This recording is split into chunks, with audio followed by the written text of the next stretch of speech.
Hello Excel champions, it's William aka Dr. Excel. Today I'm going to show you how to create your own formula in Excel and create a formula that is going to be able to compute anything you want in Excel with the name you choose.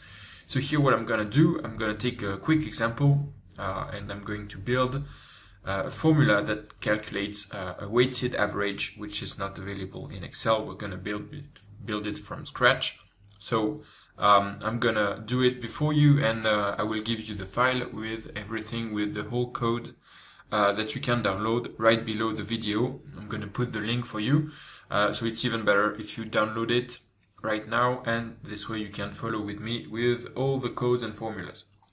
So in Excel, if I want to calculate an average, I can use the average function.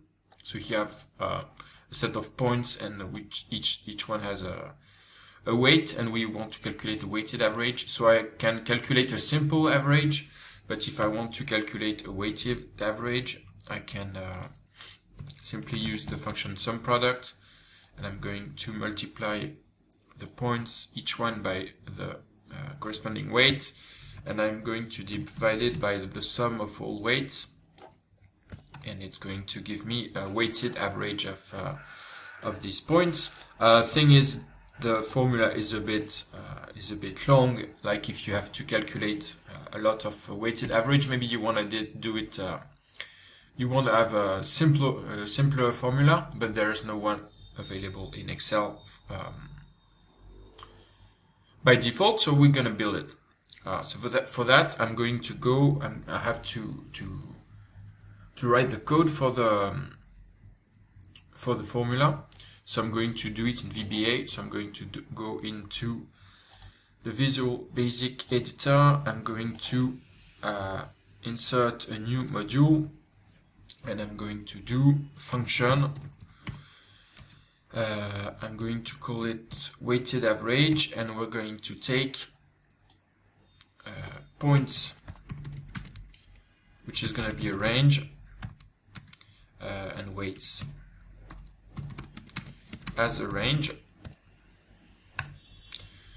What does it mean? It means I take the function, so I'm going to be able to use it by typing equal weighted average of, and I'm going to select two ranges, which are going to be points and weights. So what am I going to do to calculate this? So here it's a quick example, and we're actually trying to reproduce something that we actually built with formulas.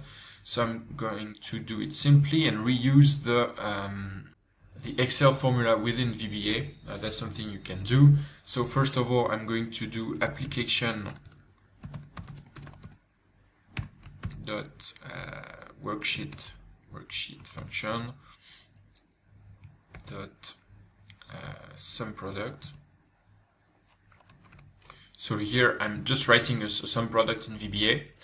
SUMPRODUCT of points, weights,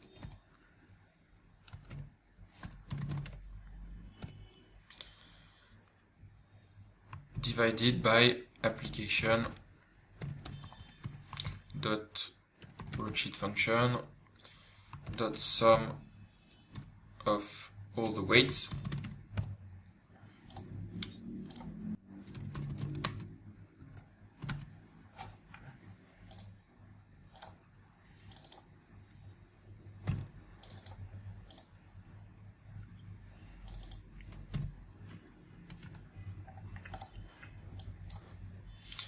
and I'm going to say weighted average. To select the value to return, I have to use the name of the function. So I'm going to say weighted average equals the sum product divided by the sum of weights, and that should be it. So now if I say weighted average, so you see that if I begin to type the name of the function, now it's available, and I'm going to say weighted average of points and the weights, and it's actually going to compute the same. So basically what we've done is reproduce this whole complicated formula into just a formula that we built ourselves and gave it our own nickname. So the cool thing about this, we made a simple example, but you can calculate, you can make a function that will calculate anything you want because you're going to be able to program it in VBA. So as long as you can write the code to compute your function in VBA, you can reuse it after and use it as a formula. So this gives you access to formulas that are not available by default by Excel. For example, you can make computation based on the color of the cells. You can make lots of fancy stuff. Gives you the option to calculate many complicated stuff very simply with your own nicknames. So I'll let you download the file. It's going to be right below the video. I'm going to put the link for you, and I'll see you tomorrow for a new Excel tip. Don't forget to subscribe. This way you will be notified as soon as I publish it. See you, champions. Ciao.